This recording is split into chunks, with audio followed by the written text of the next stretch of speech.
हमनी के संस्कृति, हमनी के संस्कार सदा रहे हमनी के साथ। भारत के महान ग्रंथ और काव्य सब के संपूर्ण संकलन सब्सक्राइब करें तिलक।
घटोत्कच हमार दुश्मन बा,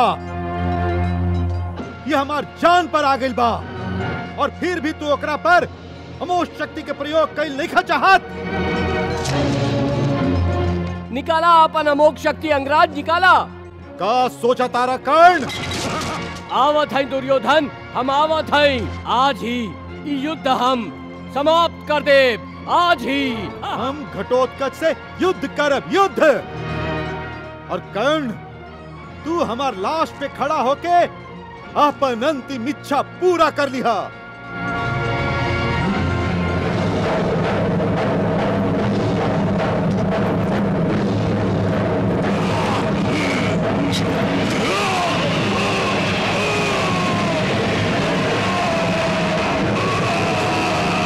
हमार अंतिम प्रणाम स्वीकार करी प्रभु।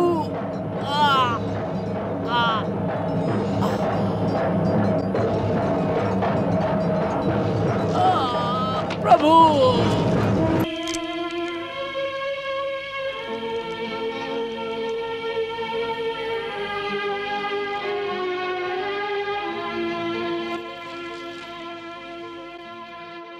वासुदेव, आप दिया तो जरा दिले हैं, पर वो अंधारा कैसे दूर होई जे हम लोग के कुल दीपक के बुता गईला से हम लोग के मन में फैल गई बा। आप जे दीपक जरवले हैं, वो दीपक, वो दिया घटोत्कच के कमी के पूरा कर सकी नहीं खे ना?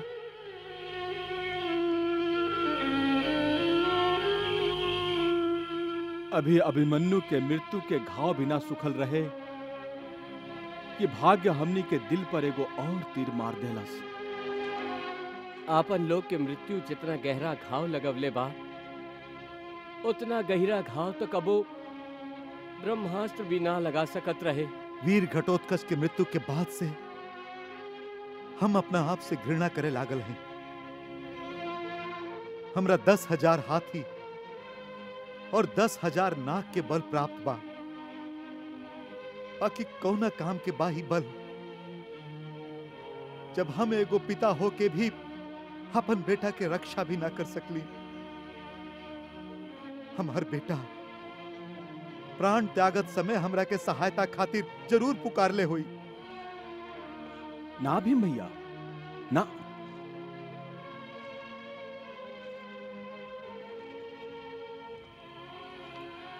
घटोत्कच कोनो निर्बल बालक ना रहे जे अपना आप के मुश्किल में पाके अपना पिता के पुकारी। ई त आपके अपना बेटा खातिर एक प्रेम है जे ऐसन कल्पना कर रहा है।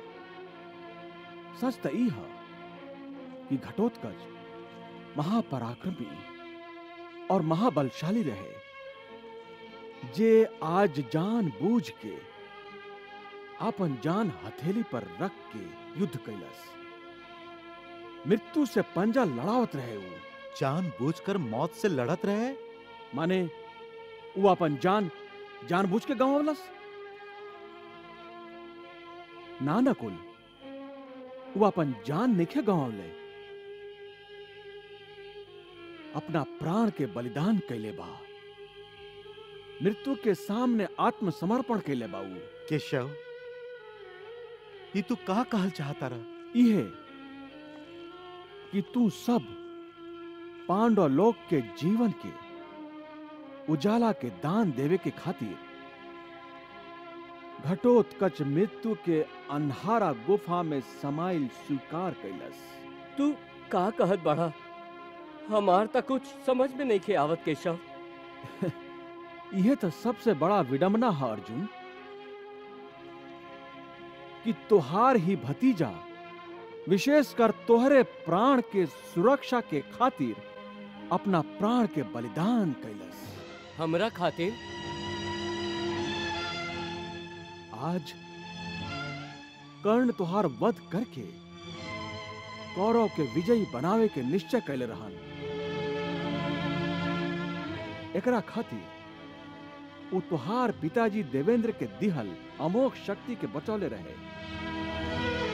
ई त हमरा कहला पर घटोत्कच अपना संपूर्ण शक्ति के निशाना कर्ण के प्रिय मित्र दुर्योधन के बना के उनका के अपना आप पर अमोघ शक्ति के प्रयोग करे खातिर विवश कर देले रहन। हमरा खातिर घटोत्कच इतना बड़ा बलिदान कैलस और हमरा एकर पता भी नहीं खे। बलिदान देवे वाला हमेशा ऐसे ही चुपचाप आपन काम कर जालन और केहू के पता भी ना चले। यह तो उनकर महानता है। और तू सब लोग बाड़ा कि घटोत्कच के वीर मृत्यु पर उनकर महान बलिदान पर शोक मना के उनकर अपमान कर रहा बाड़ा। हमरा से अनजाने में ई भूल हो गई वासुदेव। तो अब यह भूल के सुधार करा। वीर घटोत्कच के उनकर एह महान बलिदान के श्रद्धांजलि दा। हम देव श्रद्धांजलि। कर्ण घटोत्कच के वध कैले हा, अब हम कर्ण के वध करके आपन भतीजा के श्रद्धांजलि देव।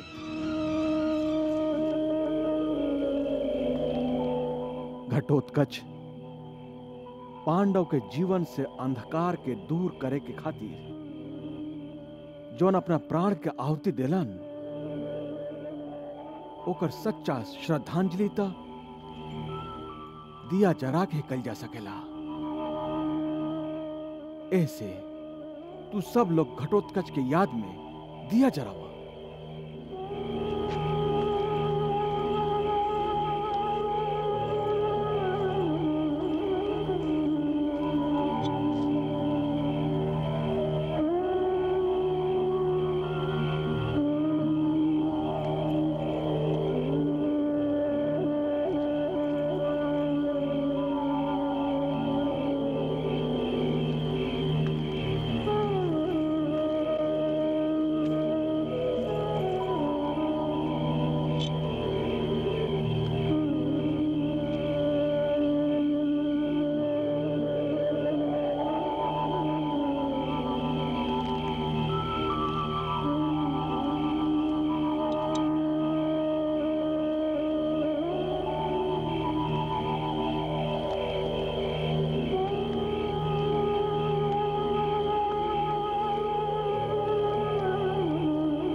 गांधारी, अंगराज कर्ण के बार बार मना कैला के बाद भी शकुनी के प्रभाव में आके दुर्योधन कर्ण के अमोघ शक्ति चलावे पर विवश कैलस। ऐसे तो शकुनी और दुर्योधन भी जानत रहन कि अमोघ शक्ति खाली एक बार ही चलावल जा सकेला और जेकरा पर चलावल जाई ओकर मृत्यु निश्चित होई, काहे कि देवेंद्र के ई अमोघ शक्ति कब्बो निष्फल ना हो सके। फिर भी ओकर प्रयोग अर्जुन पर ना घटोत्कच पर कई गई। एकरा के दुर्भाग्य ना तो और का कहल जाई। शुभ शुभ बोला गांधारी, शुभ शुभ बोला। शुभ बोलने से महाराज उ सत्य बदल त न जाई न जे आज कुरुक्षेत्र में गढ़ ले बा। उ ऊपर बैठल सबसे बड़ इतिहासकार कौरवन के विनाश के कथा लिख रहल बा। ई तू का कह रहल हो गांधारी? सत्य कहत हई महाराज, जेकरा भाग्य में विनाश लिखल बा ओकर बुद्धि भ्रष्ट हो जाला। उ स्वयं विनाश के खाई की ओर बढ़े लागेला। अमोघ शक्ति के प्रयोग अर्जुन पर ना घटोत्कच पर करके दुर्योधन एह कथन के सत्य साबित कर देलस। महाराज, अमोघ शक्ति नष्ट भइला के बाद आज हमरा ऐसन लग रहल हा कि खाली कर्ण के ही ना सगरे कौरव योद्धा के अस्त्र भंडार खाली हो गईल बा। हमार अस्त्र भंडार अभी खाली नहीं खे भइल मित्र।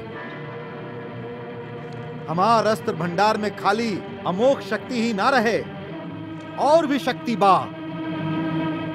गुरुदेव भार्गव परशुराम हमरा के जौन अस्त्र विद्या के शिक्षा देले रहन, ओकरा कारण से हमार अस्त्र भंडार विविध तरह के अस्त्र से भरल बा। एगो अमोघ शक्ति नइखे तक का भइल, और घातक शक्ति बा हमरा पास जे तोहरा के विजय दिलवा सकेला। इससे तोहरा निराश होके के कौनो जरूरत नइखे युवराज। निराशा और पछतावा तो हो रहल बा हमरा कि काहे हम अपन प्राण के बचावे खातिर तोहरा घटोत्कच पर अमोघ शक्ति के प्रयोग करे पर विवश कैली। काहे?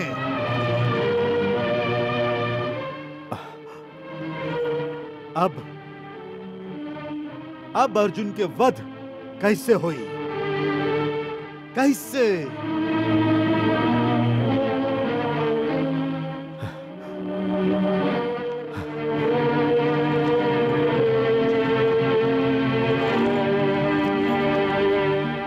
हमरा से बहुत बड़ भूल हो गई कर्ण, बहुत बड़ भूल। मित्र, तुहारे भूल के सुधार हम करब। काल हम अर्जुन के वध करब। बाकी अमोघ शक्ति के बिना अर्जुन के वध कैसे संभव बा? कैसे संभव बा? ई तो हम काल रणभूमि में ही बताइब।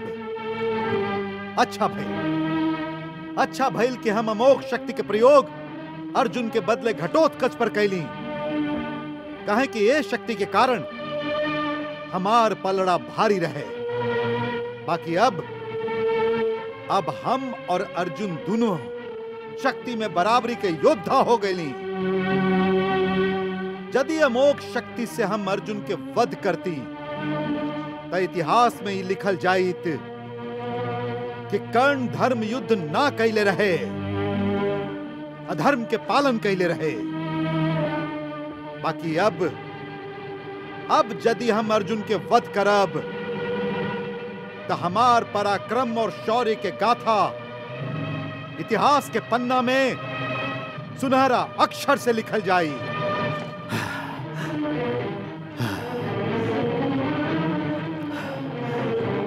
तुहारे आत्मविश्वास हमार डूबत साहस के सहारा देले बा कर्ण। तो फिर निश्चिंत होके जा युवराज और निद्रा देवी की आराधना करा। ए महायुद्ध में जीत तुहार ही हुई। हमरा जीते जी पांडवी युद्ध कबो ना जीत सकी हैं, कबो ना। शुभ रात्रि, शुभ रात्रि मित्र, शुभ रात्रि।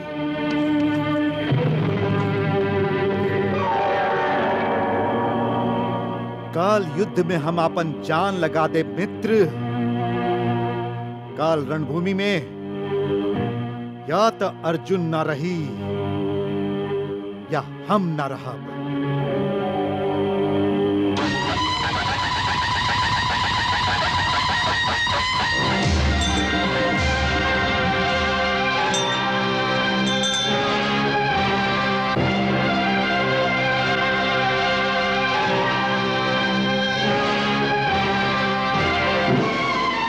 कहाँ बात बा महाराज, आज आप बहुत चिंतित हैं।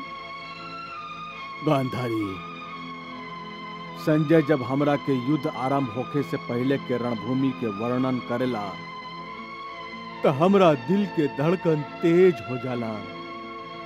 बाकी आज आप का सोच के चिंता में पड़ गई हैं? सोचत हैं कि जौन पांडव अजय पितामह के निष्क्रिय कर दिलन, आचार्य द्रोण के वध कर दिलन, वो पांडव यदि बलशाली कर्ण के भी विनाश कर दिलन तो हमरा प्रिय पुत्र दुर्योधन के का दशा हुई। ओ कुटिल कृष्ण कुशल राजनीति अपना के हमरा के धीरे धीरे पराजय के कगार पर ला खड़ा कैले हा। सबे समझ रहल हा कि घटोत्कच के वध करके कौरव काल के युद्ध जीत गइलन, लेकिन एह जीत में कौरवन के हार और पांडवन के जीत छुपल हा। काहे कि कर्ण के अमोघ शक्ति के नष्ट हो गया के बाद अर्जुन अब सुरक्षित हो गइल हा। हमरा खातिर सबसे बड़ा चिंता के कारण कृष्ण बाड़न। वो इतना बड़ा कुटिल है कि अपना मन के बात कहले बिना ही कोनो न कोनो चाल चल के अपन काम निकाल लेवेलन। पता ना आगे के युद्ध के संबंध में ई रात कृष्ण पांडवन के मन में कौन सा आग लगवले हुई हैं।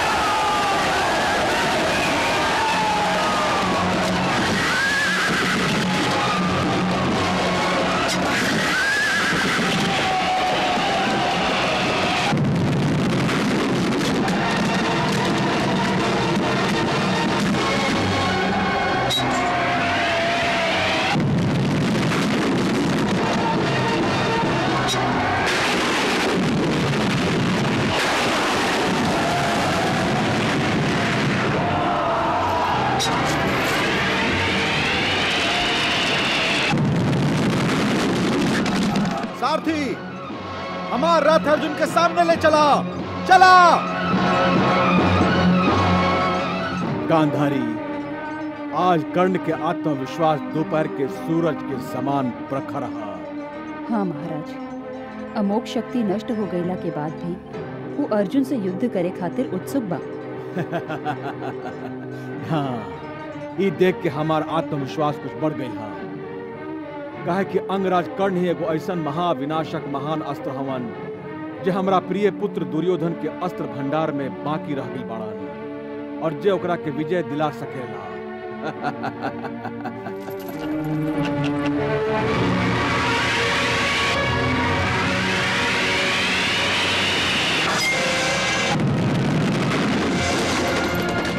रुक जा कर्ण।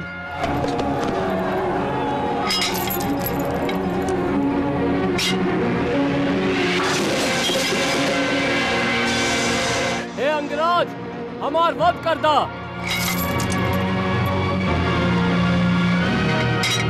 ना वीर ना, हम तो के जीवन दान देले हैं, खाली ऐसे कि तू अर्जुन तक हमार संदेश पहुंचा सका कि कर्ण उनका साथ युद्ध करे खातिर उनकर प्रतीक्षा कर रहा हवन। जा चला सारथी।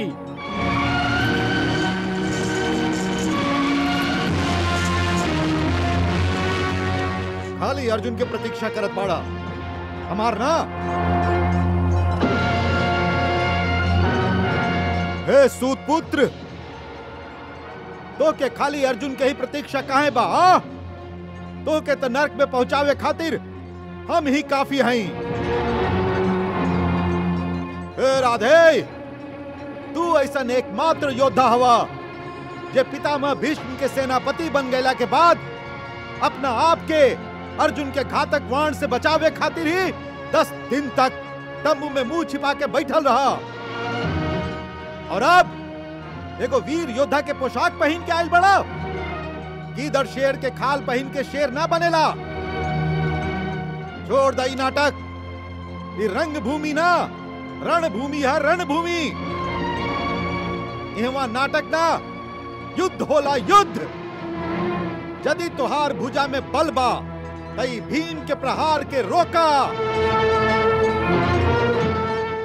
सावधान।